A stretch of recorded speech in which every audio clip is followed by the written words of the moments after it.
Assalamualaikum warahmatullahi wabarakatuh. Alhamdulillahirabbil alamin. Wassalatu wassalamu ala asyrafil anbiya'i wal mursalin sayyidina wa maulana Muhammadin wa ala alihi wa sahbihi ajma'in. Amma ba'd. Puji syukur kehadirat Allah Subhanahu wa taala yang telah melimpahkan hidayah serta nikmat kepada kita semua, sehingga pada detik kali ini kita masih bisa diberikan panjang umur, sehat selalu, dan semoga kita bisa memanfaatkannya dengan baik. Amin ya rabbal alamin. Salawat serta salam tak lupa pula kita limpah curahkan kepada junjungan kita, Nabi besar Muhammad Sallallahu Alaihi Wasallam, beserta para keluarga, para sahabat, tabi'in dan tabi'at, muslimin dan muslimat. Semoga kita di yaumil qiyamah nanti bisa mendapatkan syafaat dari beliau-beliau semua. Amin ya Allah ya rabbal alamin.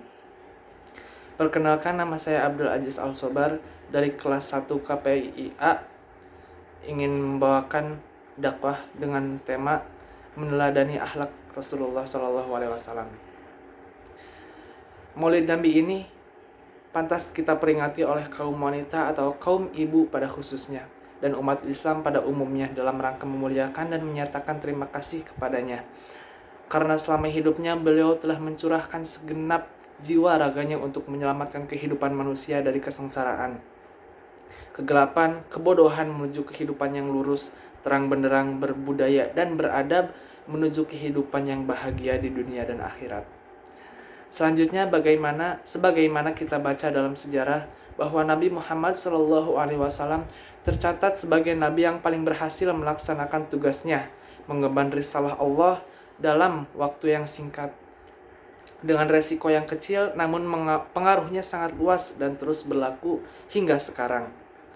Karena keberhasilannya yang luar biasa itu, Allah Subhanahu wa taala dan para malaikat menyampaikan salam dan rahmat kepada beliau, dan kepada kita juga dianjurkan untuk menyampaikan salam dan hormat kepadanya.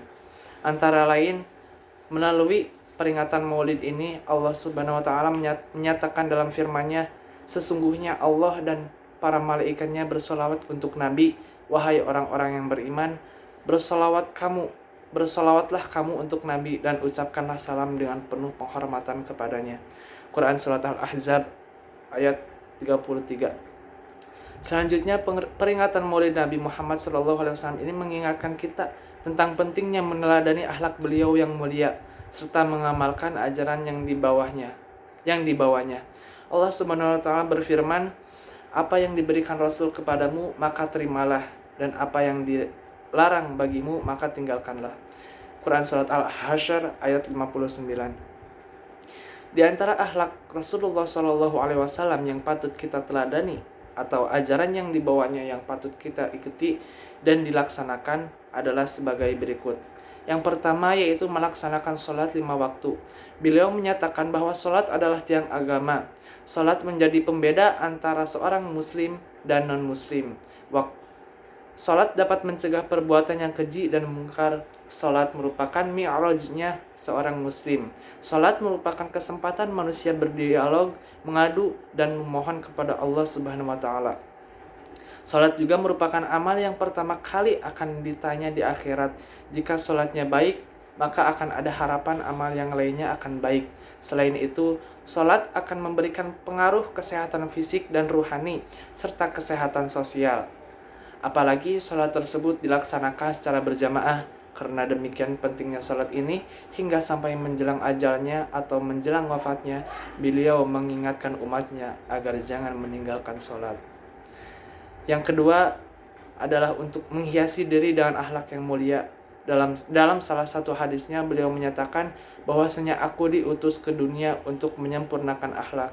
Hadis riwayat Ahmad. Menurut catatan sejarah bahwa pada saat beliau diutus ke muka bumi untuk seluruh akhlak manusia di dunia ini, seperti akhlak orang Romawi, orang Yunani, orang Cina, India, Persia, dan lainnya, dalam keadaan merosot yang disebabkan karena menyembah selain Allah, memperturutkan hawa nafsu. Kehidupan umat manusia saat itu tak ubahnya seperti binatang yang tidak mengenal halal dan haram, dan tidak mengenal tata krama, budi pekerti, akhlak, dan sopan santun. Beliau berhasil merubah akhlak yang rusak dan buruk itu menjadi akhlak yang mulia.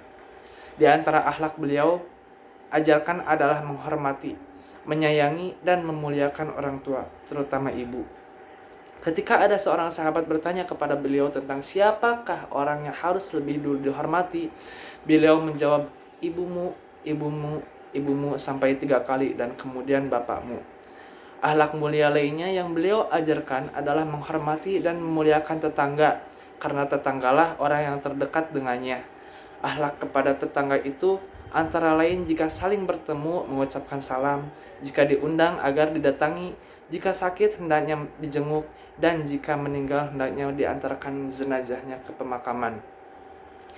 Selanjutnya, jika seseorang memasak makanan atau hidangan yang baunya tercium oleh tetangga kita, maka hendaknya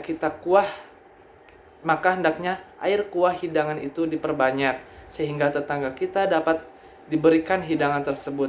Selanjutnya, beliau juga menyatakan bahwa seseorang belum dapat dikatakan telah beriman yang sempurna jika perutnya kenyang sendiri, sedangkan tetangganya menderita kelaparan. Selanjutnya, beliau juga mengajarkan akhlak terhadap lingkungan. Beliau mengajarkan agar memelihara dan menjaga kebersihan. Beliau menyatakan bahwa kebersihan adalah sebagian dari iman. Beliau juga melarang kita buang air di air yang tergenang atau tidak mengalir agar tidak menimbulkan bau busuk dan menyebarkan penyakit. Selanjutnya, beliau melarang kita buang air di bawah pohon yang berbuah. Beliau juga melarang seseorang menyiksa binatang. Dalam salah satu hadisnya, Rasulullah menceritakan tentang seorang wanita yang masuk neraka karena menyiksa seekor kucing, tidak diberi makan hingga mati. Sebaliknya, ada seseorang yang masuk surga karena memberi minum seekor anjing yang kehausan, hampir mati dengan cara mengambil air dari sumur dengan sepatunya dan memberikannya kepada anjing itu. Beliau juga menganjurkan agar berbuat baik pada tumbuh-tumbuhan. Beliau menyatakan bahwa jika esok akan datang hari kiamat, sedangkan di tanganmu ada benih tanaman, maka hendaknya benih tanaman itu ditanam lebih dahulu, karena bibit tanaman itu pun punya hak untuk hidup.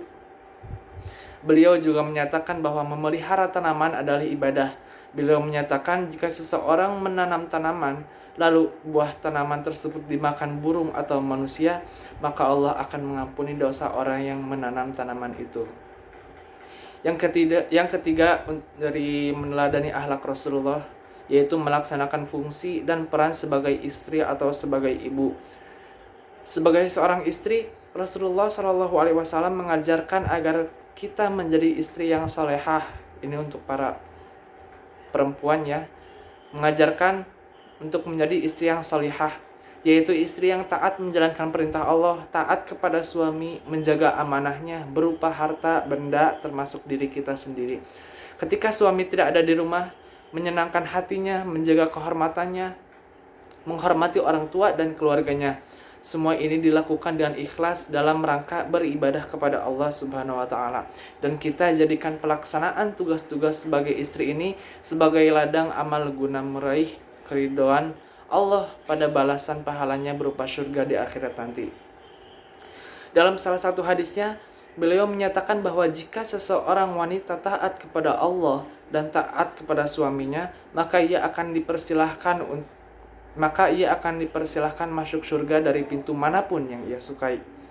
Selanjutnya, sebagai ibu, Rasulullah SAW mengajarkan agar kita memelihara kesehatan dan pertumbuhan fisik putra-putri kita, mengisi jiwanya dengan akhlak mulia, mengisi otaknya dengan ilmu pengetahuan, dan menghiasi fisiknya dengan berbagai keterampilan, yakni mengisi kepala atau otaknya dengan ilmu pengetahuan, mengisi hati atau jiwanya dengan akhlak, dan menghiasi tangan atau fisiknya dengan berbagai keterampilan. Dengan mendidik ketiga H ini, maka anak kita akan menjadi anak yang sempurna atau insan kamil yang akan siap menghadapi tantangan zaman yang penuh persaingan. Caranya adalah dengan memberikan teladan yang baik, bimbingan, pembiasaan, dan latihan. Itulah antara lain akhlak dan ajaran yang dianjurkan oleh Nabi Muhammad SAW kepada kita semua.